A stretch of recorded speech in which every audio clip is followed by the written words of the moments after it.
మంది నిమ్మకాయ పచ్చడి పెడతారు గానీ, ఒక 2, 3 డేస్‌కి అది బూజు పట్టేసేసి పడేస్తా ఉండుంటారు గదా! మీలో చాలామందికి ఎక్స్‌పీరియన్స్ ఉండే ఉండొచ్చు. నాకు కూడా ఫస్ట్‌లో ఇది ఉండేది. ఎలాగో నేను మీకు చెప్తాను ఈరోజు. అయితే మనం మామూలుగా డజను నార్మల్‌గా మంచిగా డాగు లేకుండా ఉండేవి చూసుకొని, ఒక డజన్ కాయలకి నేనిప్పుడు పడుతున్నాననమాట. మా వారు ఒక 50 రూపీస్‌కి తీసుకొచ్చారు. చాలా 2 డజన్లు వచ్చినట్టున్నాయి. అందులో అన్నీ అంతేం బాగోలేదు. కొంచెం బాగున్నయి తీసి, కొంచెం కడిగేసేసి ఎండలో పెట్టేసాననమాట తుడిచి.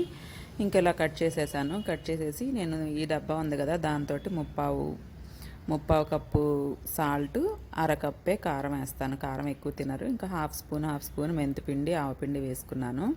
ఏం చేయాలంటే దాంట్లో 5, 6 కాయలైనా సరే జ్యూస్ పోయాలన్నమాట. అప్పుడు బూజు పట్టకుండా ఉంటుంది. ఊతుంటేనే మన నోట్లోనే ఊరిపోతాయి కదా!